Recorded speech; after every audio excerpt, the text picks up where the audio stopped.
I don't know anything banner about. You don't? You're all bannered out? Yeah. Since I whipped your ass on the old Q&A about why elk are so much better than mules. We should talk about that for a second, Trail. Cody, what's your opinion? let me start real quick. Hold on. Okay, get the backstory. Are we filming or are we? We're here. Yeah, we're filming. We're live. We're hot. We're hot mic'd. Okay. Yep. So we're back again with the Big Hunt Guys podcast. We got Brady Miller, we got Cody Nelson, and then we got myself, Trail, Kreitzer. Kreitzer. You almost forgot your own name. How the hell do you say that? Kreitzer. Yeah. Kreitzer. We're going to talk some optics. We're going to talk mule deer, elk. We're going to talk some late season hunting. We're going to talk spotting scopes, the little guys. Some binos probably. Definitely binos. I got bino questions for you. Love me some binos. Before we jump in, we're going to hit you with a promo. So we have a current promotion going on. You can use the promo podcast 50. And we have a promo. It's the 50-50-50 promotion. $50. You get 50 states when you sign up for GOHUNT Maps. We're going to give you 50 points to the GOHUNT Gear Shop. That's $50 back to the gear shop. So 50-50-50. Use the promo code podcast50. Pretty basic. Yep. So sign up for Explorer podcast 50 promo code 50-50-50. And also, just a little tidbit. If you sign up, you're a member, GOHUNT Explorer, you have maps, you get points back on your purchases in the gear shop. You're part of that rewards program, so you build points on any purchases you make in the gear shop. You can build up those points, and you can buy yourself a new set of, Vortex. I had a guy the other day that had, and this is no joke, he had like 5,000 points. Oh, we love that guy. He's been collecting points. Yeah. It's and he went nuts over the last 7-8 months. Mm-hmm. And he's just got a ton of points now. And he called me and was trying to set up for hey, this is what I want to do. This is what I'm like. Okay, no problem. Just let me know when you're ready. Yep. And he was going to pull the trigger. So I can't remember who mentioned it the other day, but it's almost like a savings account. It is a savings account. But here's the bigger add-on I want to throw out. It's a savings account that your significant other does not know about. So just keep that in mind. Slush fund. Yeah. Yeah. I like that. Yeah. I coined it here first. So if GOHUNT wants to use it, they have to ask my permission. Big Hunt Guys only. It's just tucked away for your own private use. Absolutely. Yeah, so use the promo code podcast50. Get some points, get maps, get some gear. Yep. So we're going to jump in. We were just having a little conversation. I've been ribbing Brady all day, and I'd like. It's a given. I was going to say, on what subject was this about today? I poked some fun at him being a fan of Harry Potter earlier, about him, dressing up like, Harry Potter and going to conventions and stuff. I mean, it's Harry Potter. It's fall. Harry Potter's a great movie to watch. Yeah, but really enjoy it. How do you the new Lord of the Rings is out. How do you justify May, Brady, when you're dressed up? You have the House of Dragon. I mean, I love Game of Thrones. Have your wand? Yeah. Where's your wand? Your glasses? Yeah. All right. Get one. Anyway, I've been giving him a hard time all day, and I keep making jabs at him about deer, mule deer versus elk, because we know Brady loves mule deer. So what do you think, Cody? Mule deer, elk? But why do we have to decide? Because you got to pick one. Let's say the world's going to end, and you have to decide right or wrong answer is going to make you live. There's way more meat on an elk. That's all I'm saying. If you want to use that scenario, I don't know. I mean, you can't throw coos deer in there either. But look, growing up being a coos deer hunter and having that be a passion, I understand. I enjoy hunting elk as much as anybody. I have been on exactly 2 mule deer hunts in my life. Well, I'm sorry. I take this back. 3 or 4 mule deer hunts in my life. I was fortunate enough to draw a strip tag in one of the best places in the world to hunt. I enjoyed it immensely. It was tough. It was everything thrown at you: rain, snow, mud, people. The vastness. We were 93 miles. My camp was 93 miles from anything. But for me, there's something that when I look at elk, and this is growing up in Arizona. Mm-hmm. I'm not going to say they're better, but but he is. There's just something about that's pretty much looking what at he's saying. Giant bull and watching them rut, or they're just and to watch those things move so effortlessly through big country. I think it's pretty amazing. It's majestic, isn't it? Yeah. Yep. And this is in no way, shape, or form a knock on all the mule deer guys. I feel like my soul just left my body. But why?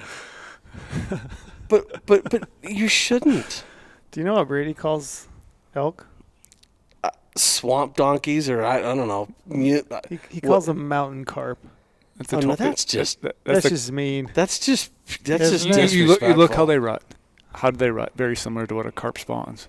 Okay. They just all corral the females together. All the males are just going back and forth. You never know what's going on. It's a frat party. It's a mixer. It's a good time. Yeah, I mean, I don't know. There's something. Well, I mean, my deal is if I could hunt coos deer, and then that would be my rifle.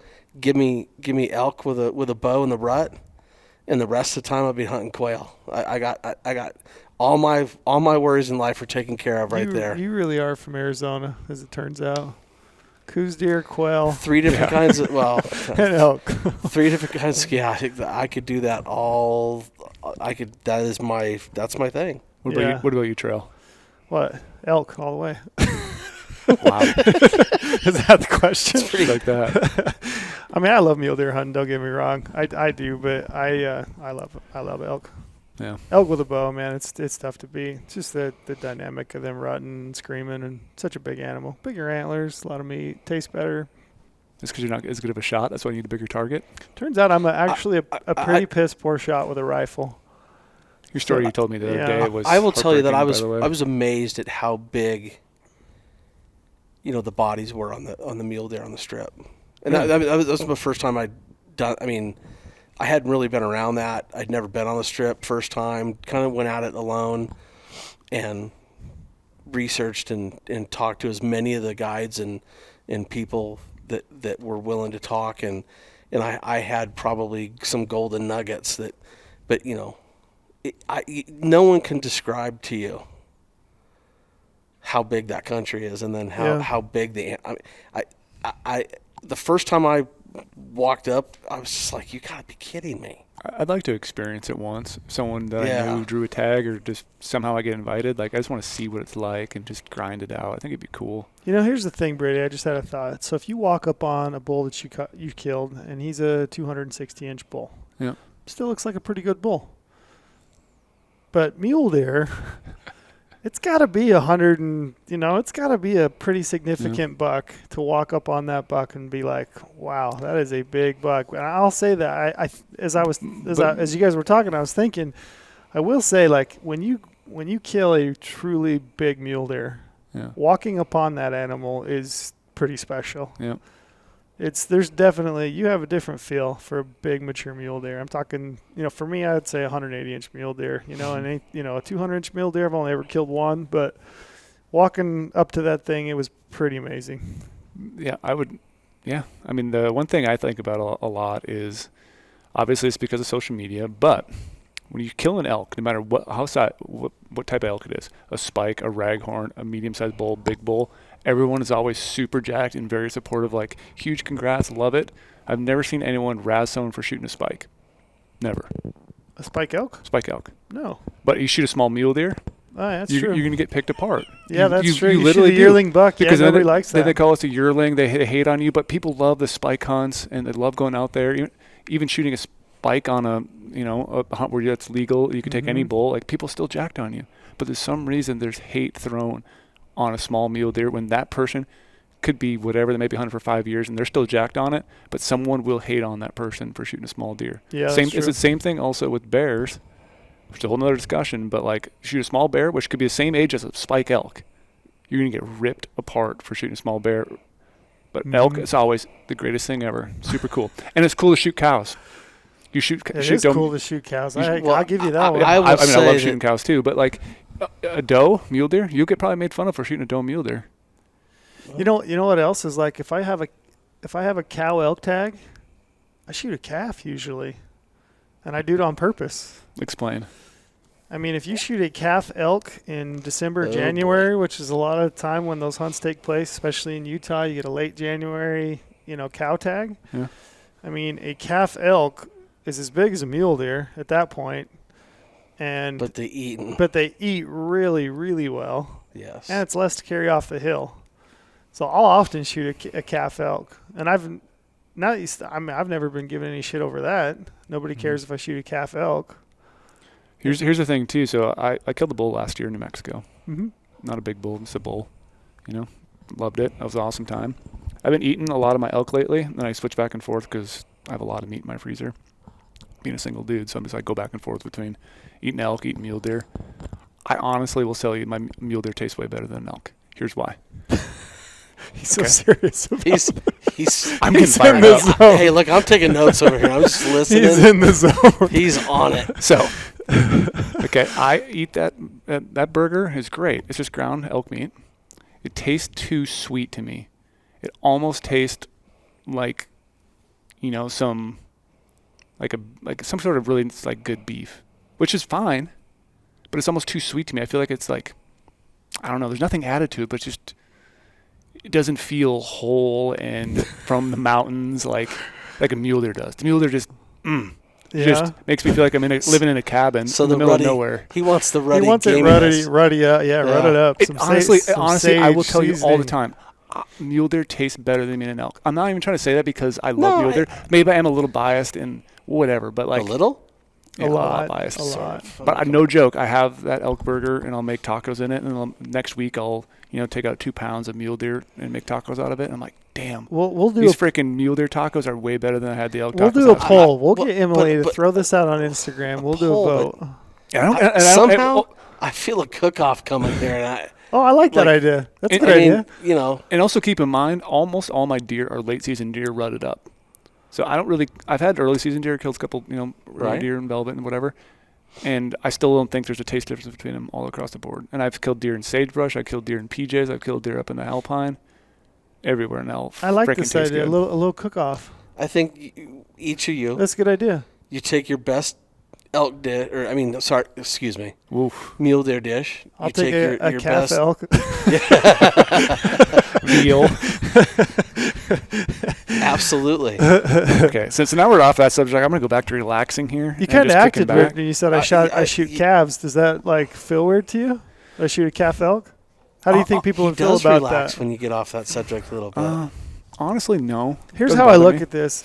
Essentially, a cow elk hunt. You're is taking more than one animal when you take a cow elk in late season. Is that what you're gonna say? No, I'd say that's a possibility, but in my mind, I mean, the whole reason for a cow elk hunt is population management, and the whole goal is to remove a mouth from the landscape. Yep. So if I shoot a cow, if I shoot a calf, I'm removing an elk Either from the way. landscape, right? Mm-hmm. So for me, it always made sense, especially late, not early. I'm not talking early. I'm talking late season, December, January hunts, when those calves are big. They're born. June. It's a good sign. Killing the fattened calf. Good size, yeah, and they eat better, and they're so much easier to handle in your backpack. So I don't know. I'm throwing that out there. I do like a calf elk. I'm the opposite. I've killed a lot of cow elk on late season hunts, and I love the biggest cow I can find. The lead cow, big mule head, long nose. Mainly because I just want to fill the freezer. Yeah. But again, here's why: because I shoot mule deer all the time, and they are smaller than elk. Mm-hmm. So I burn through a lot of mule deer meat, which one elk can last me for a long, long time. So I'm going to try to stack that full. Yep. And there's nothing better than freezing your butt off, hunting a late season cow in the snow. It is really, really fun. It's actually super fun. It is. I would say It's laid back. Late season cow elk. I mean, any cow elk will do. That's the best thing about it. You're not looking for a spike. You're not looking for the biggest bull That's you can true. find. You find a cow. It's legal. You take it, and Yeah. I love those hunts. Mm-hmm. Yeah, I haven't drawn one for a while. I need to. Neither have I. Yeah, I've got the points. I need to cash them in and go elk hunting. So now we got that settled. Now that we got that settled, Thanks, Cody, You can for see chiming in on that. I don't know when appreciate we're it. doing this, but cook off. I'll should come do up that. for it. Yeah. I'd love to, Prepare a Partake in it. dish. Sure. A little coos deer dish. Yeah, I need to get drawn. Dude, coos eats real good. God. yeah, it does. Coos is tasty. There is a truth to that. So let's jump back a little bit, Cody. So I got you here. We're obviously going to talk about optics. Sure. love what we just discussed. I could keep going on that, but I want to relax now. My blood pressure's going back down. Yeah, bring it down a little. About ready to throw a chew in. There you go. What? I said, there you go. Oh, okay. I thought you were handing me something there. I was like, that's your cell phone, Trey. Nope. You talked about the strip. Yeah. Can you run me through?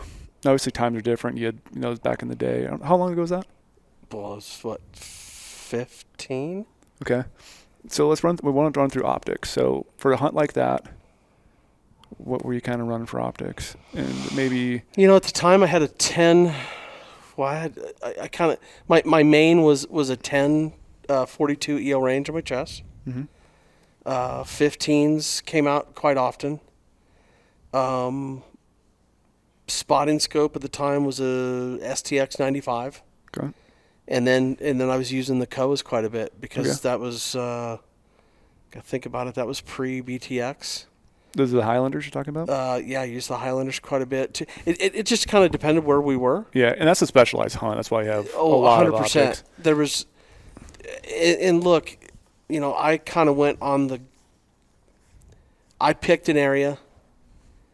Probably hindsight being 2020, I maybe should have asked some other important questions and, like what deer were killed in the archery season as opposed to. So, and, I did. I had a lot of good help telling me, but I went to where I went because I wanted the chance of surprise, right? As anybody might want to do.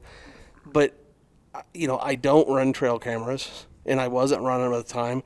I didn't have time to do that. And so, there were some advantages that people had, on the ground because they were familiar and and I think that's great. More power to you. I elected not to go guided and I could have. I had the choice and that all was really quite prearranged if I wanted to do it. I chose to go the other route, and me and a friend, Chuck Hoops from Chino Valley there, or Prescott Valley there, we decided to go alone. And, you get in that country and you think to yourself, you leave, St. George, and my campsite was 93 miles. That's crazy. That's a long ways, middle of nowhere. And by the way, when we started, it was just starting to spit rain, and by the time that we were at camp, there was 8 inches of snow on the ground. So that's a dream, isn't it? Yeah, out there, it was interesting, and my truck was muddy and dirty, and I broke a shock mount. There's a lot of stuff that happened on that hunt that was a little crazy, but everybody that was old school basically said the way that you're doing it, you got to cover as much ground as possible. So cover much ground with optics, or kind of moving around. Moving from truck to place to, and if you're driving by, going from one place to another, and you just happen to see something, that looks interesting, pull over and look because you don't know. Yeah. And there were certain areas that we were trying to hit, but I ended up killing my buck in a very somewhat famous area, and it's not all that crazy, and it's nothing secret, but how you hunt it is you got to be on the move. Yeah. Do you think the optics you use there are pretty specialized to like you want the biggest optics you can get, big binos, big country. There's places too that you can get into where you can't see from here to the wall, but in that instance, yeah, my optics were pretty tight and dialed in with what I needed. And I used the 10s on that hunt as much as I used the 15s. Really? Just because it was, again, you're moving from spot to spot, and there's so much movement, and you're just kind of hoping for the deer to move in to where you're at. And we went 2 full days at 2 separate periods and never saw a deer. Wow. That's just a strip, though. So by That's the time, 100%. By the time the time came around, we finally started to see stuff happening. And so, if I had to go back and do it again, would I have elected to change and and do that a little different, maybe I would have realized that the rut was really coming on strong, and maybe I could have used those 2 days to my advantage. But I don't go back, and I mean, I killed a beautiful buck, and I mean, it was an incredible experience. It's So just, mule deer hunting is better than elk. It's just answer it. it's just that country is just gigantic. Yeah. And for those people that aren't aware, I mean, the strip is, I mean, explain what type of habitat you're talking. You're talking pinyon and juniper sage, Yep. right? Not a ton of elevation. Yeah, I mean, you can get, when you get down south, you know, towards Dellenbaugh, I mean, you can have some timber, and I mean, there's some places that are definitely down there that have timber in it, Ponderosa pine, but it's not all like that. I mean, Yeah. there's big pushes that are, but most of it's pinyon, juniper, and sage, Yeah, it's pretty open country, huh? 100%. Yep. Well, and then when you get off to the west side too, and you start to get in some of that desert red, you know, rock country, and that's man, there's some interesting stuff over there. So that's good. I just want to jump around and ask you that quick before we moved on to something else. Yeah, But out of a lifetime, I often put in for it first choice just to see if I can draw it again. The guys that are they're listening to this, I drew it with 2 points. Oh, wow. You're that guy. I literally went in, and I normally put in for whitetail hunt first choice late, and for whatever reason, I just on a whim was like, you know what, I'm just going to try this one. I wanted to do it, wanted to see what it was all about, and I put 13B for my first choice, and put a late whitetail for second, and lo and behold, I drew it. I could not believe it. Huh. Incredible. 2 points, and man, did I get a lot of crap for that one. I would definitely give you some. Yeah. Yeah. I'd be pumped for you, but And you do. I felt there was some guys that, you know, that I'd met along the way that had been waiting, you know, 20 years to draw that tag. So, sorry. Somebody's got to draw. I mean, if that's Yep. the way the draw system works, it is what it is. What is it? I keep telling Brady, one of these days I want to be the guy that draws one of those, you know? I've never really had I it. want to know what it feels like. Me too, to open my email, not expecting to draw a tag and see that successful and just fall out of my chair. I I guess I had that once. I drew that Southwest Montana mule deer tag one year. Okay. And that, I only had minimum points too, and guys have been waiting their whole life for it. But it Yeah. wasn't like, it's not like it's a great unit, but it's not like some other state that it's like more trophy coveted that everyone knows about. Yeah, But the only time it's ever happened to me is on Utah bear tags. I've drawn 2 bear tags in Utah. Filled neither. Yeah. Filled neither. Both of them completely unexpected. I think I had 2 points for the one time, maybe 2 or 3 the other. But yeah, both bear tags. For whatever reason, I'm like, man, couldn't that have been an elk tag or a deer tag? I'd take it. Thanks. I'd take it.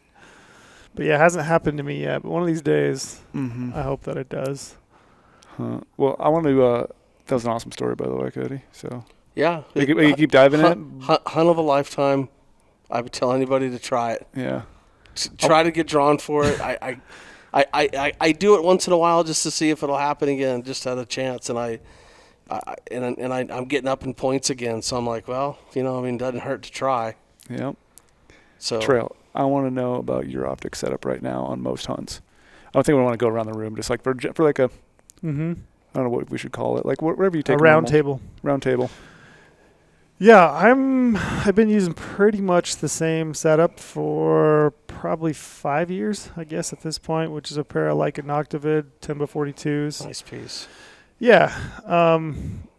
Probably 20 years ago, I went into a shop to buy a pair of Swaro ELs. Mm-hmm. And I walked in, money in hand. I looked at the binoculars that they had available. I said, I'd like to look through these ELs. And then my brother had bought a set of Leica Ultravids. Yep. And he said, just look through them. Just let your eyes, you know, do the talking. And we took both pairs out, put them on a tripod, pretty close to sunset. I spent probably a half an hour going back and forth between the Leicas and the Swaros. And I like the Leicas. So I bought the Ultravids. It's not uncommon at all. Yeah, and so when it came time to buy another pair of binoculars, which, like I said, it's been about 15 years, I guess, before I bought another pair. Do you like the coloring better? Was there something? It's a color thing for me. Yeah, and that's the most common answer given when they talk about Leica, versus Swarovski is it's the color. Yeah, it just popped a little more for my eyes, whatever it be. And it was a tough pill to swallow because, like I said, I walked in there, cash in hand, being like, I'm buying a pair of ELs today. And I walked out with a pair of Ultravids, and it felt kind of weird because I was like, I don't know if I just did the right thing because I had my mindset on these ELs, right? But, loved the Ultravids. Came time to buy some new optics. Did the exact same thing. Put the Noctivids, looked through them. Love that glass. I bought a pair of Noctivids, and I've had those for about 5 years. Yep. Spotting scope, I've got a Swaro 65. It's the HD 20 by 60 by 65, which is packable for me. I can throw that in my backpack. I don't feel like I'm sacrificing too much because it's not all that heavy. Straight angled? Angled. Yeah, I've always liked the angle just for comfort of glassing. But like I think I said, maybe last week on a podcast we did, you might be winning me over with the site acquisition, the speed of it. Yeah, because I've had a couple instances this year where threw the spotter on, couldn't find an elk as quick as I thought I should. I just think that when you find something, you lock down your head, pull the binos out, slide this straight on. My spotter's always kept at the lowest power, so I immediately have as big a field of view as it offers. Yep. And generally speaking, I've marked what I'm looking at, and maybe take like where the animal is on from that reference point, and then basically have tried to put the spotting scope so that is now showing me that piece. So with that reference point and the open field of view of the lowest power on the spotter, man, I can hone in and find something really super quick. And I'm not saying that everybody always makes it you versus me or whatever. It's just not that big a deal. I'm not going to tell you that I don't think that angleds are more or less comfortable, because they're not. They're more comfortable. Yep. But I'm talking about site acquisition, like acquiring it right now. Yep. I want to jump in. I got 2 points here. If you guys didn't know what Cody just said, that was a really good tip about every time you're done using your spotter, crank that thing back down to lower magnification, so the next time you throw it up on there, that side acquisition is going to be even faster. You should be doing that with your rifle scope when you're walking. Yep. You should be doing that with your spotter when you're about ready to do it. And then the second thing, I think it was, you mentioned that you listened to the last podcast we did. Mm-hmm. Trail's probably our number one podcast fan. He listens to every podcast. So we were talking about that side acquisition thing, and I remember we went deep onto it for a little while. So thank you, Trail, for listening to the Big Hunt Guys podcast. You bet. I do listen. That. I listen in, try to pick up tidbits. And then I have a Leica 2400 rangefinder, just the Rangemaster R. And I've had a pair. I also have a pair of Vortex 12-50s, the UHDs that I use from time to time. Great piece of glass. Yeah. And then I've had a pair of Swaro SLC 15s, 15-56s. And I love those. But I also wanted to go to Alaska on a moose hunt. I was remembering that now. So I sold those to buy a plane ticket. That's probably the one. Hey, that's a lifetime deal right there, right? Yeah. Correct me if I'm wrong. It is. It was. And it was a to anybody out there listening, if you're going to sell 15s and you're going to do it to go moose hunting, I get it. That might be the only reason I would do that. But looking back on it, I wished I had those 15s because I loved those SLC 15s. But maybe I'll see an Ultravid HD 15 sometime, Leica, if you're out there listening to the Big Hunt Guys podcast. Yeah. Swaro, maybe we'll see a 15 and a pure. I am always asking for things like that. Okay. Just so you know. But that's probably it. And then as far as I think this is probably the first year in 5 years I've really been excited about something new in optics as far as binos and spotters. That really has piqued my interest, that has me saving my money. Sure. And that's the new spotter from Swaro, the little guy. Sitting on the table right here. The ATCs and the STs. Yep, the ST and the ATC, right? So those definitely have probably one of my paychecks in their future. So the guys gals who are watching the podcast, you're going to do a whole paycheck on one of these bad boys. I can't wait to. Yeah. Unless Porter wants to up my pay, so I can just I have a little bit of breathing room, so I don't have to put my Christmas whole check bonus. into it. Yeah. Yeah. So people are watching the podcast on our YouTube channel. We finally have one of these in our hand. So I'm holding it right now. It's pretty tiny. It Really is. tiny. It's a rock star piece of gear. So one of those, and then I had a chance. I looked through a pair of Pures. Oh, The Pure 10 might be the most amazing piece of glass. I love that thing. Well, I love the glass. what I changes like it for me in the ergonomics. Pures is the Field of view. it's the field of view, because I'm an 8 guy. I've always been using 8s Yep. typically, and because it's got a 400-foot field of view, I love that wide field of view, easy to handhold, super bright. And you put a pair of 10 Pures right now in my hands, and it's like somebody just gave me that extra power, but I still have the 400-foot field of view. Yep. And the ergonomics. God, I don't know if anybody talks about just the size of The those, hourglass. the weight, the way they feel in your hand. Feeling your hand thing's a big thing to me. Yeah, I absolutely love that. So, yeah, I mean, I've had times. They basically twisted and lengthened the prisms in there to get that shape and feel, and I mean, it's Gotcha. nothing like it. Yeah, I've taken photo. Matter of fact, the first time I ever picked them up, I thought they were. I literally in my mind, I was like, these feel like 32s. Yeah, they do. Yeah, you're right. That's how small they are. Yeah, but I've taken photos of my Noctivids. I've cleaned them up. I've taken photos, and I've almost hit the the post button on the old Instagram, like for sale. I've almost done it a few times, but I haven't quite done it. But maybe. Maybe after this hunting season. Yeah, if anybody's listening and they're looking for a really nice pair of Leica Noctivids, Used Noctivid. Well, They've glassed up a lot by the of way, big bulls in their day. that's a great value. slide into my DMs. I might be selling. Yeah. So that's probably it Let for the me bidding begin. Yeah, that might be it for me for glass. But those two pieces, like I said, Pure NL Pure Swaros, the new Swaro ATC spotting scope, are probably the most exciting pieces of glass that I've looked at in 5 years.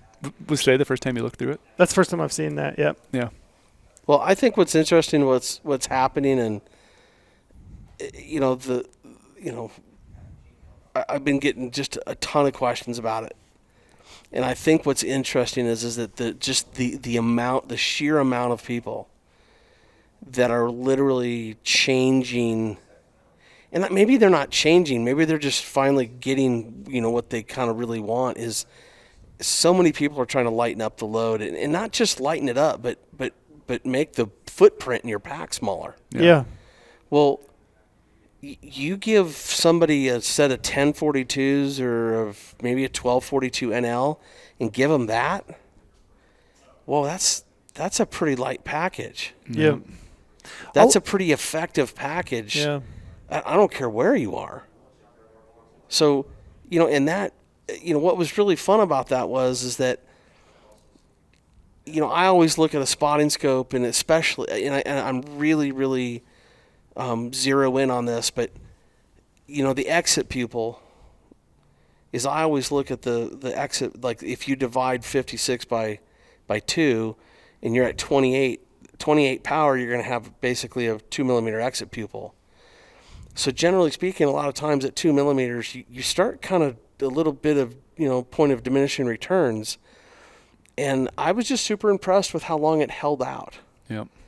And I was completely blown away by that. And I'm super excited about it. I can't wait because I will have one in my, it'd be kind of fun. I should bring in, I've got an old 25 by 50 gold ring, that's just that piece that's that big. And, I've got a 12 to 40 by 60, and, I've got some other pieces. I got an old, my dad had I used to borrow it like it was mine. Anybody else ever do that? Yeah. It was a 15 to 45 by 60 Bausch & Lomb Elite. And that was actually a really, Bausch & Lomb was, that was kind of a step above the Bushnell thing, and that was a really good piece of gear, but that was super lightweight. So it'd be kind of fun to put all this on the table and just look at it. You're literally a walking museum of optics. I've got enough pieces to kind of show the ages. Yeah, the thing about it is I'm not willing to sacrifice the efficiency the glass for the weight. It's like I'm not, you know what I mean? I'm not going to do that. But if this is optically, visually, Here's something that's clear, interesting about that. I would. Because I know where you're going with that, Mhm. and I agree with you. Because the questions that are being asked right now is like, well, hey, well, okay, so if I use my, like you said, you had a 65. So if I use my 65, like where, where does one take over and the other begin? And really quite simply that, you got to figure that out for yourself and your eyes and how that looks. But, you got to answer that question. Like, okay, but your 65 is higher in weight in space. And so at what point does that matter to you? I could almost see myself going to one of these for backpack hunting, and then somehow, beg, borrow, coming up with some money to put in an 80 millimeter or an 85, a bigger for front country. Yep. So here's what's interesting about this. What I found, somebody said, I'm not quite, I think it was Tom at Swarovski, or I'm not sure who actually said it to. Maybe it was Jason. Or if you look at that, and if you've ever looked through a pair of EL Swaravisions, essentially that's that's really what you're looking through. And I haven't, I'm kind of going out on my own and saying this because I think there's just some things that need to be talked about that piece. That piece is integral. It's all one piece. Yeah. It's not an eyepiece coupled with a body. So there's filters in there that are not there. So you're not, it's all one piece together. And I don't know, is there light loss? Yeah, that's a good question. So there's some really interesting things that are happening with that piece that I found to be really, really, man, when you're looking through it, it just was a really enjoyable piece to look through, pretty much through the entire power range or magnification range. Am I understanding you correctly then to saying that this potentially maybe has a little more clarity because it is one piece versus a two-piece body and an eyepiece? I think there's less lost in it because of that. Yeah, gotcha. I mean, because, and I'm not, and by the way, Are you trying to sell me one of these? I think I've already done that. But yeah. But that's the thing is that I had you at hello today when I walked in with it. Yeah, you did. But I think look, this isn't to degrade anybody else's stuff, but I've been asking for a compact spotter for more than a decade that was made by the big three. Mm-hmm. And I'm not trying to it's not about knocking anybody else's gear. It's literally about, this is the kind of stuff that's been being asked for. People think I was nuts, but the first time they introduced the modular series, and you can call Jason at Swarovski and ask him, first thing I did was say, hey, that's 65 right there. Can we throw a 30 power eyepiece on that? And he looked at me like, don't you want to look at all the other? No, I was like, I got so many people that ask about compact spotters, and they want the optics. Well, you're looking at, everything on that table is worthwhile. Yeah, we're going to switch gears and not talk about everyone else's stuff while we're on the same subject, and just talk about some of these three right here, because we have all these three compact spotters. Well, are we going to hear your? Yeah, we'll jump back to it. Okay, We're at a good just point. Making sure. We're at a good point right now. We can keep rolling with these because you're bringing up a lot of really good points. I don't want to jump around too much. We're already in depth on here. And so we've been talking about the Swarovski ATC 1740 to 56 for a little bit. I'm going to drop a weight on that one because I actually weighed it a little bit earlier. Everything on there, not including an Arca Swiss because we don't have an Arca Swiss on there, but eye cups and front cup, 2 pounds, 4.6 ounces. Oh. Pretty lightweight package. Yeah. Yeah. Man, when I first picked it up, I didn't have the specs. I was just kind of surprised that it was, it is that heavy, but I don't think that's that heavy. No. And then comparably too. So we have, what's this bad boy here, Cody? People listening again. That is the Kowa. That's the Promenor 553. And for people that don't know, I think we've talked about a little bit on the deals. 553, the odd number is angled. 554, even number is straight. Okay. So this is another one of the very compact spotters, and I weighed this one a little bit ago. 1 pound, 13 ounces. Yep. That's again with eye cups on it. So one thing to note about both of these is that Trail with the STC or ATC in his hands, the focus wheel is like Swarovski like in the fact that they use one giant wheel, and the gearing they use is what they feel is good. The thing I do like, honestly, about any spotter, when you have a micro macro or a fine and coarse, however you want to word that, it is nice to have that micro and get really down in there and get focused tight. And you feel like that makes a big deal when you're glassing maybe close and far? I think far? I think it makes a bigger deal when you're the longer you are from something, but I think that's always important, but anything you can do to help that. And this is a 15 to 45. Correct. The Kowa 553. Yeah. So, what was the weight on the razor?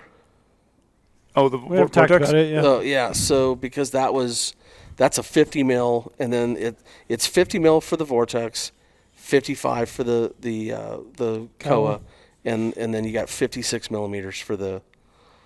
So and you got 11 to 33 for the Vortex Razor Vortex Razor HD, and then you've got 17 to 40 on the ATC, and then 15 to 45. And the Vortex one here, the razor that I hold in my hand, is 1 pound, 9.7 ounces. So it's actually of the three here. It's the lightest. I guess that makes sense. It's the smallest, objective lens and a little less. One thing you'll note, the Swaro has the largest eyepiece. The aperture's small. Is larger. Yeah, so for everybody that's wondering, or that aperture or that eyepiece is the exact same eyepiece that is on the ATX or STX, meaning that if you have pieces, and I don't care what digiscoping deal you're using, or it fits the exact same thing. It's good to know. So, whether it's a phone scope or mag view or, all of them, work, hand in hand. If you have one for an ATX STX, it works for the ATC STC. I just like the size of it. It feels like it's so much brighter. Well, I've often said this about the ATX STX. In my opinion, I think it's one of the most forgiving eyepieces to look through. And when I say that, I mean that by I feel like I have a little bit of a window there of being perfectly in line with it, to where I think it's forgiving that, if my eye has a little bit of a shake, or, if I'm trying to get real close to it, and I've always felt that was a very forgiving eyepiece. Yeah, I think there's something to be said there too, because I would fully agree. Like, it feels comfortable when you put it to your face. Yep. You don't have to worry, like you're saying. It's like Right. almost like self-aligns naturally, or the way it's Yeah, shaped. and Maybe it- your eye is going in there a bit differently, but like, Other eyepieces do good too, but I just think that one is the most forgiving when it comes to eye alignment, if you use that term. yeah. So 3 pretty awesome options for someone who's looking to go deep in the backcountry. Yeah, and I think it's, what people need to make that decision for themselves is, what their pocketbook allows them to do. I mean, flat out, I will tell you right now, you take, the Vortex, and, that far superior than so many other things that I've tried in my life. And then, the Kowa came along. A few years back, and I mean, that has stood the test of time, because before that, I was looking into Minox, and they had an 11 to 33, and I mean, there's been a few of them over the years that, like the Nikon Edge, ED50, or I'm sorry, Nikon Edge, ED50. That was always regarded as a pretty good spotting scope. So we've continued to kind of put them out there, and I mean, now we're getting to. I mean, we've got a good solid representations of what a good compact spotter should be. And there's definitely use cases for it. I mean, I've never seen Trail so excited before. Like, Not to knock you, Trail, but you Hey were now. excited. Yeah. Like a giddy almost schoolgirl. giddy. It's like I Yeah. said. Yeah, I was on an elk hunt when I saw this come out. It was slow midday. I had a little bit of service, top of the peak where I was at. Pulled that up. As and a I matter of thought- fact, I do believe he slacked me when he was. I did he that day. did I slack me on that deal. Yeah. Hey, like What what are are these? these what's running? my cost? Yeah. What's MSRP on these bad boys? I should start saving now. No, every once in a while there's a piece of gear that comes out that just really fits with your style of hunting, and for me, I think this is it. It's right up my alley. I mean, the size of it, the magnification, the clarity, weight. I mean, this thing is just, I love it. Question. Yep. I know you got an answer, so. Maybe. I'll bullshit you if I don't. Okay, good. Okay, good. So do you normally take a spotter elk hunting? Yeah, I actually do. Would you? Oh, I was hoping you were going to say not a lot, but Well, it depends on the hunt, right? So if it's like an OTC tag in Colorado and I'm not too hung up on trophy potential, Yeah. and I'm just out hunting There you elk go. with my That's bow and they're bugling, I probably won't throw one in. mhm. But this year I draw a tag in Utah. I burn my points on it. I'm hunting for a certain age class of bull. I packed a spotter everywhere, and I used it all the time. I took a Yep. ton of digiscope footage through it. I use that spotter every single day. So yeah, I would say it's kind of sixes. And anytime I'm hunting late Right. season elk, if I'm hunting rifle elk hunting, I'm packing a spotter. So like on some of those other hunts, would you be more apt to maybe carry one now that you have a super lightweight package, as you can still do some damage with glassing? Oh, if I had this, which I will eventually, I would pack that everywhere I go. I don't know if anybody's noticing, but there's an elephant in the room right now. And You need to check out he's- 47 he's- minutes and 50 seconds in to watch Porter creep across the podcast in the background. Porter, It's the you- most embarrassing thing he's ever By the Porter, done. way, you go- he's going been home? he's been creeping for the last 30 yards back there. Oh gosh. Porter, it's only 5:30. What are you doing? It's only Hey, good to 5:30. see you, Hey. Porter. Growing it back. I love to see that, brother. How are you? Say hi, everybody. Fearless. See ya. We love you, brother. Yeah, I'll see you tomorrow. Man, that was Chris Porter himself. CP. Yeah, I would pack that everywhere. I would never leave without that thing Yeah. in my pack. I mean, it doesn't take up any space. 2 pounds, I can totally justify that because there will be use case scenarios where I wished I had a spotter. I mean, I went to that hunt in New Mexico for elk. It was a lot of thick stuff. We were roaming around chasing bugles, but there were probably 3 or 4 times during that hunt where we saw a bull across the canyon. I would have loved to have the ability to just pop on a spotter and take a look at it to see what it is. Yeah. I just think there's going to be those moments where, you've looked at it from 2 miles, you know what's up there, and guys are going to want to sprint up in there and take a look and get close, and maybe they got their 10s or 12s or whatever they're doing, and they just want to throw something quick up there, and Yeah. it's going to take a lot of poundage out of people's packs. I tell you that. I mean, in reality, also, if you're antelope hunting, if you're mule deer hunting, if you're coos deer hunting, and you don't have a spotting scope, I don't know what Yeah. you're doing. Good point. Just dropped a bomb. Write that down, folks. Right? Yeah. There's You gotta have Trail one. just called you out right there. Period. You gotta know what have, you're doing, you, but- you gotta have a spotter. Yep. I think. I mean, Mm. I would never leave home without a spotting scope, and I dig this thing. I'm super excited about it. It's like I said, it's pretty rare I get excited about a product, but I'm jacked about this one. Yeah, and you guys all know too. I love bear hunting. I think bears are my second favorite animal to hunt. They're over elk. So fully that's out there. That's out there. They're over elk for me. So it's mule deer 1, bears 2, elk. I don't even know if they make top 5. Whatever. But anyway, He's harsh. I just wanted to take that Mean. stab. He's mean. You guys are maybe on one today. So the one thing I really loved when I first saw this, I instantly thought of We how need to get him a shirt that says "doesn't play well with others." Yeah, that's right. is how awesome this spotter, the ATC, is going to be on a bear hunt. Because I've been packing around my 115 and my BTX, or the 115 and the ATX for a while. Yep. I love that thing. Absolutely love it. I paid for it fully. It's my baby. I'm going to use it all the time. But bear hunting, I don't need to judge antlers or horns or anything. I just need to know if it's a good bear. Mm-hmm. Right. And sometimes I'm glassing bears really far distance, and I don't want to hike all the way over there to then find out it's a small bear. Right. Because my binoculars aren't going to do it, but I can have this guy that's going to do exactly what I need, super bright, and I'm going to tell how big it is. True. And I'm not even limited by power either, even though it only goes to 40. I can still judge a bear with this spotter right here and then go over there and kill said bear.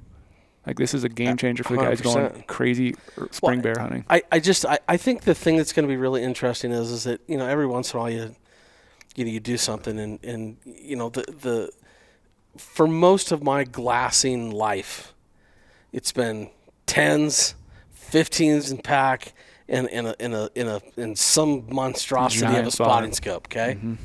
and this was maybe even before the Kowas came around with the Promenade 32 by 82s, blah blah blah blah blah. Right, awesome, love the whole experience, but those moments, like I remember the first time that I ever took a pair of 1032s on a tripod, 1032 ELs. Mm-hmm. And just had a little 65 millimeter spotting scope like you have, the STS. Mm-hmm. And you think to yourself, like, where'd the piano go? Like, where'd the weight go? Yep. Well, I mean, that's a lot of heavy gear. Yeah. I'm not saying that's right for everybody and not whatever, but there's a lot of guys that are just, I can hear them like just licking their chops, trying to get after the 1250s or whatever in a small spotter. And I think you're going to see some people really kind of grab onto these. Yep. In the ATC, I don't care how you slice this, it's just putting a lot. There's so many people asking about all this. I'm getting questions about all the compacts. It's not just them. We're bringing awareness. People are asking questions, and they're looking at ways to cut and do things and make their situation better. And that's the beauty of this whole thing. We keep saying it. It's about having choice. Yep. And we just added more choices. That's what I love. Yeah. You're bringing sexy back. That's what you're doing. Hey, when you're blessed with this, you got to bring sexy back when it comes to the spotter. I mean, look at that thing. These things are look really, at them, all three of them. Yeah, they're sexy. A thing of beauty. Yeah. Yeah, I think if it makes, I always say save the weight if it makes sense.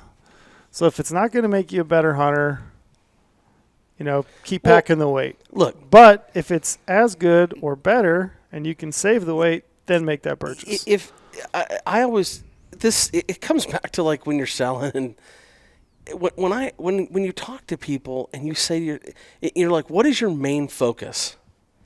And they're like, hey man, I like finding animals, like digiscoping. I like good quality pictures. Well, okay, I'm just gonna point this out. Don't go with the 50 millimeter. Yeah, get the 90, get the Hubble. Get whatever. Yeah. I mean, so you got to go with the gear that makes sense for you. Sense for what you're doing at that given moment. And like the new Kowa 99. I mean, there's guys taking some outrageous, digiscoping pictures with that Kowa 99. Yeah. So that's a tool, and it does a specific job. Yep. But it's going to cost you when it comes to weight and size. So, Cody, while we got you here, I'm going to switch gears. Do you care if I switch gears? Totally. Were you ready to switch gears? I was ready to switch gears as well. Anything else on the horizon? Optics, tripods, tripod heads. There's always stuff in the works. Mm-hmm. I would tell you that there's some stuff that I'm working on, and I should say we are working on. These are not like, oh my God, knock down, drag out. These are just things that have come available, and it looks like hopefully we're going to be able to carry them in the shop. And some of it's priced right, and performance is good, and so we're trying to offer more and offer better. There's going to be some things that we are looking at trying to do with tripods, and I'm trying to let the cat out of the bag, because some things have to fall into place and make sense and work. And we'll see what we can do with those. But as far as other manufacturers out there and what they're doing, I think the biggest area that is interesting right now and that is kind of open for the taking is rangefinders. I don't even think that we're getting to where we're starting to nail things down, but I don't even, because of the patents and everything involved with them and there's a reason why all the compact spotters look alike, and it's because there's patents involved. So I think the farther we go along and the longer we get away, I think you're going to see things change. They've got to eventually. With Leica coming out with the new Pro Series, there's some crazy stuff going on with that.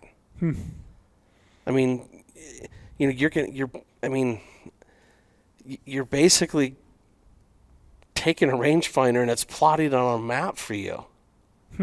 Yeah. Wow. So, some guys would think, oh, that's great. Some guys, too you much. could virtually, some guys think it's too much. Yeah. I've had guys express that to me when I've brought it up, like, hey, you can do this, and here's some of the features you can do. And they're like, oh, wait a minute, is that even legal? I don't know. I think there's some, people got to answer some of those questions for themselves. But I think for you to be able to triangulate a shot, like, hey, if I get over to that hillside over there and that animal's there and I'm here, like, okay, what does it take for me to get there, and what is that shot going to be when I get to that hill? I don't think that's a big deal. Because the animal can still move away anyway. Yeah, so so there's a lot of things that are coming that way. The technology, and we've gone down this hole with the trail cameras and for and against, and I don't know. I think people are going to have to make some decisions, and I don't know what some of the game and fish department's going to do with all this, and it's always interesting. But man, I'll tell you what I want. I love the fact that we have a choice, and I want as much technology as we can, and I'm kind of like I kind of like to regulate that myself, like. Yep. Well put. Quite frankly, I think it's crazy not to hunt without a rangefinder. Yeah, I also. But there are some people that think that also. That's cheating. Well, I don't think it's cheating. I think it's exact. If that deer's at 33 yards, I'm going to hit it at 33 yards. Yeah. And so I think there's arguments for all this. Some people, I've gotten comments where people rag on me for using, the Kowas or the BTX. Well, I've always thought that my time behind something is valuable, and if I can look at something far away and then go pursue that, I don't know that I see anything wrong with that. I don't know.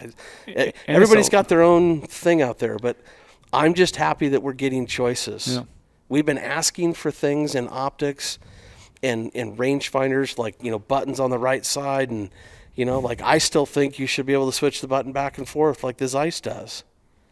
We go over to light switch over there and flip it on over there, and we can flip it on off over here. So, I think we can do some of those things, and I think we can make it so you have a choice. Yeah. So I think we keep hammering on those things, but Yep. I think there's a lot of that stuff coming. But Trail, to be specific, I don't have a lot of specifics right now. Mm-hmm. But I'm excited for the future because there are some stuff coming. So Just quickly, yeah. do you think we're getting close to hitting the ceiling with optics? Like we're not going to get clearer, they're not going to get better, they're not going to get...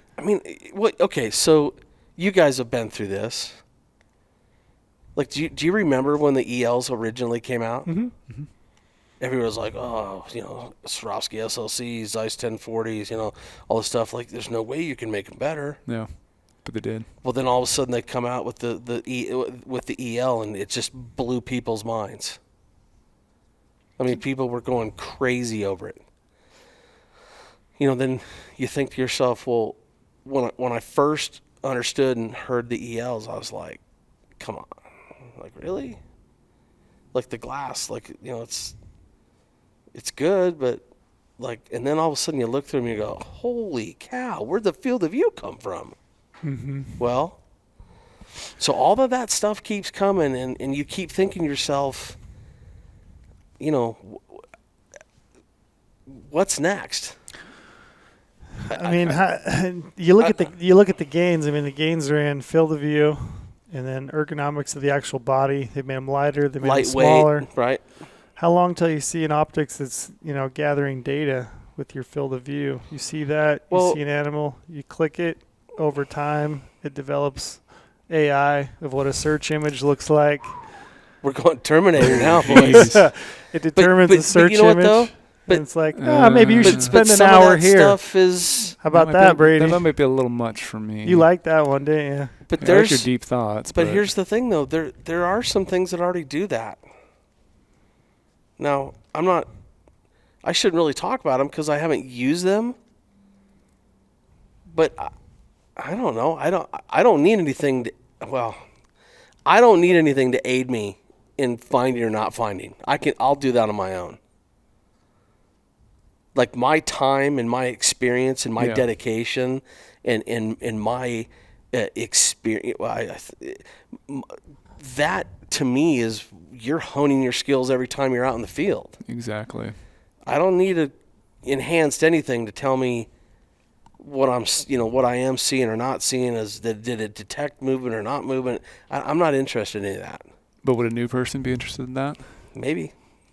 Oh, absolutely. I think they would. It's Because just that barrier of entry. at what point do you cross the line though of fair chase? Yeah. Which to me, I think you're going over and above and beyond what I feel comfortable with personally. It's kind of like thermals right now. Thermals, same thing. Night vision. They're way too far on the other side of the direction for me. Too far. Me too. Have you guys looked through some of those thermals? Yeah, No. I've seen them at the shows. It is ridiculous how good they are. Yeah. I mean, I was able to look through the Leica one after a dinner one night, and it was through a scope, not on a rifle, but I was in a parking lot and looking down the street. It was ridiculous. It was scary how good it was. Yeah, I think that's too much. I think it's too far once you delve off into that realm. Yeah, we've all been sitting there thinking every now and then, like, man, wouldn't it be great to know how many animals are here right now? But I think about it though, really, and it's like I don't know if I really want to know. I want to be able to find it for myself and not have something else. Well, that's point them out to me, like being able to detect. I've always thermally. said this. I enjoy the ambiguity. Yeah. And I'll take the best quality glass I can find. I don't know. I mean, can you make something? Okay, let me put it this way. The best glass that we know of or whatever is like what, 92, 93%, a light transmission. I keep waiting for some planet to go by the Earth and some new dust falls down and we get new optics that are like way better. So the question is I don't know. Does 95? At what point does it so bright that it hurts your eye? I don't know. Yeah, someone's glassing and all of a sudden they burn their eyes. So I'm just saying it's interesting and I think there's coatings, and I think we keep learning about all this stuff. But you got to remember, like some of these companies have been at this, this optics thing for 100+ years. Yeah, pretty incredible. I mean, it's amazing. I think too, the further we get down, all the science and technology with even humans' eyes, like contacts and glasses and LASIK surgery and whatever else, I think that's only could potentially enhance what we know about other optic stuff like more glassing, because you can take that technology, how they do things there, how you can make a lens for someone who is colorblind, and that could work, and then you figure out other coatings there and you can apply them then to a binocular response. Yeah, I think there's some enhancements that can be done. I had a guy not too long ago that I actually had to call some people and talk, like medical stuff, because I was like, okay, well, I just want to make sure that I'm understanding, and this colorblind, and it's an interesting thing when someone can't differentiate between certain. They're looking at like shades and not. That's what I always wonder, how great of a mule deer hunter I'd be if I could actually see colors really well, because I'm mostly colorblind. You are, and from birth or from degrade or I mean, I think about no, but I mean, from when you got hit in the head. But some people have that. Yeah. Like some people, I guess it's like I can sit in here right now and see colors everywhere, but like if you take one of those little color board tests, you can see the numbers. I'll fail them every single time. Contrast though, right? Yeah, I can see, but I can't see it as bright as some people can. Like blood on green grass. Can't see it at all. I just look for like wetness then. So I know I'm missing on other parts of life that I couldn't tell, but I can see like a red stoplight and a green stoplight. I can totally tell those two colors. I can see boot colors, but like there's just different shades that I can't see very well. And I wonder how much more, like even that's what I said, like the colorblind thing before, like what if something they could put in front of my lens that's not going to like impede my glassing ability, but make me as a person who's slightly colorblind pick up on colors easier, because then I could pick up those shadows and different, like, oh, there's green and now there's a brown deer next to it, and I can see that easier. Right. In my mind, they start to look alike when they're out further. Well, it's a very interesting thing when people have some sort of debilitation or, some sort of something holding them back from seeing perfectly. Yeah. Because you try to put them in a piece of glass that enhances whatever they're up against. Mm-hmm. And, the biggest one I come in contact with all the time is glasses, right? So, and I try to give them, I'll just say it, like if you can give somebody a set of ELs that's got field flattener or anything with field flattener and really helps stretch that clarity out to the edges. I've had it once where literally told a guy, hey, look, come on down to the shop. Let me walk you through this. And no one had ever told him before that you could, turn the eye cups down and look. It was like somebody turned on a light for him. And the guy literally almost got like teary, like wept. Yeah. He'd never been able to see good. Yeah. I can also do that. I can pop my contacts out, put binos up, and I can focus them so I could see through them without any. I don't mean this in a funny way, but it cost him a couple grand that day. But he literally was like, "Oh, this is the best money I've ever spent." Yeah, Mm-hmm. You just changed his life. So I think there's things out there. I'll take anything we can get, but with everything, I think it just has to make sense. And like my eyes, just in the last year. I've started wearing readers at for computer work and certain things. I'm fine. I can read the Vortex stuff and whatever on the deal, but sometimes when it's small stuff, man, I need readers. So I don't know what that would feel like if I couldn't go out and put my eyes behind binoculars and glass. That would be, that would crush me. Yeah. So. Piece of gear that I liked this year? What's that? That little AZAC bino adapter. Rydell's done a fantastic job with that. Man, that thing works so well. And it's, I dropped 4 ounces, I guess, from what I was using. I think that there's, I'll tell you my thoughts on it is that I think it's a piece that, first of all, I think everybody ought to have one to have a backup. Yep. And I think for a guy that's truly counting, because not only did you get rid of space around the binocular, you don't have to have a plate with it because it's Arca Swiss. Yep.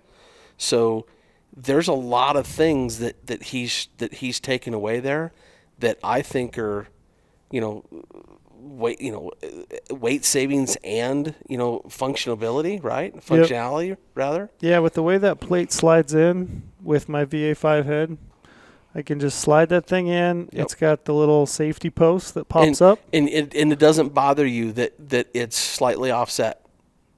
No. In fact, I like it. Yeah, so I like it better. I put mine on the... It's interesting to say that. Yeah, okay. I put mine on the right barrel. Okay.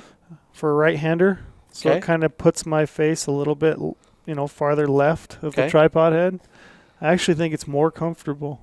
I like it better. Yeah, I didn't notice. So the only time I ever see that being a disadvantage is when you look the other way. Sure. Yeah, because you might now be moving back around. You got to get farther yourself. back around. So there's going to be some little hang-ups, but sure. I think it's a great little product, and I think he's done just a fabulous job with it. Yep. And we'll have to have him down here. He's just a super passionate guy, and he's just wanting to build cool stuff. Even that handle on the VA5 head too, Absolutely. that carbon fiber handle, and you can cut it shorter. And yep. I was like Trail, I've been using the AZAC quite a bit, and it's grown on me a lot. I really love it. By the way, have you guys played with the clip for the Mini? No, the InReach Mini clip. Yeah, you guys got to try that because it's legit. It works. I know we carry them right in the Go Gear shop. I haven't personally seen it. Yeah, I have to update my InReach before I did that. I'm still using the old DeLorme. But yeah, I love that thing, and it's been, like I said, anytime I can save weight and I still have the function that I need, why not? I don't even think that sucker weighs a half ounce. Yeah, it's tiny. I think it weighs like 0.4 or Yeah, it's 0.3. nothing. It just goes over the barrel on your binos. You tighten it with a little set screw, and Yep. I love the fact, like I said, I can ditch a base plate. It's really easy to slide in and out of my tripod head. I like the way that it sits kind of off to the side. So that was It's kind a- of a home run for me this Yeah, year. I think that's awesome. Something simple. Yeah, I love that thing. And we've been selling a good number of. I mean, actually, a really good number of them. So I think it's I carry one in my pack, and I know that there's going to be a time where that's certain pieces that'll be my go-to. But yeah, so I think between him, the thing that I love about all this is the bino adapters. Is we got tons of choices. Isn't it funny that for so many years I've been carrying that Stable-Lite plate, the Leica Stable-Lite plate Right. for, I don't know, 15 years probably, maybe Well, 10 years. And I used to laugh at the universal tripod adapter. Yeah. And then I started using it, and the thing that I find so valuable about it is that I'm testing optics so much. There's nothing that, I mean, You just drop them on there and go. I just drop them on there and go, and I mean, I think that there's a lot of value in that. Yeah. So It's just I funny I how love things it. can change just that quick. People could look at things just slightly differently, and I a new think way to do it's- it, and you lose about weight and perspective. functionality. Yeah, I agree. Just changing your viewpoint and looking from a different angle and seeing, it makes me a better salesman, truthfully. Yeah. Yeah. I mean, you have to. Yep. You got to test it all out. I learn something new from people every day. Like, well, why is he asking that question? Well, let me ask him. Yeah. Oh, well, hey, this is what I do. Oh, well, okay. So if that's the way you do that, well, why don't we try this? And, you figure out that there's a whole new way that he does that. And you're like, okay, cool. So I can help somebody else some other way. Heck to the yes. Yes, sir. That's all I got. Do you have more for Cody? No, I'll just run through my optic setup real quick. I'm Yep. going to get a deep discussion on it because I beat it to the ground. Everyone knows what I run. But I just got the Vortex 12x50 UHDs. I will never, ever probably get rid of them. Never switch over from a 12. Love 12s. Absolutely perfect for me and everything I do. I know I get a lot of questions about when am I going to switch to the big dogs for binos, but honestly, I've looked through them all. I put mine up to next to other ones, and I don't know what I'm gaining for what I got already, and I'm already able to find animals what I got, and I don't feel like I'm ever losing anything. So that's money I'll spend in other places right now. But then I, did do a different purchase for spotting scope, and I feel like the Swaro 115 with either the BTX or the ATX is an absolute game changer, and that was worth every penny to me to switch I'll over. never to that. forget when he called me. He's like, dude, I'm ready. this is like, no, it was after. He was like, The first time after. this is like nothing I've ever done. Like, this is awesome. Yeah. Gotcha. It was the hardest decision I ever had to make in my life because it's a fucking lot of money. Oops, I just swore on the podcast. Well, I know we can swear. so yeah. everybody knows that's just how much money it was. It's a lot of It got money. Brady to- I try to That's avoid on- swearing on the podcast. I swear all I day have long. I but- have not done that yet.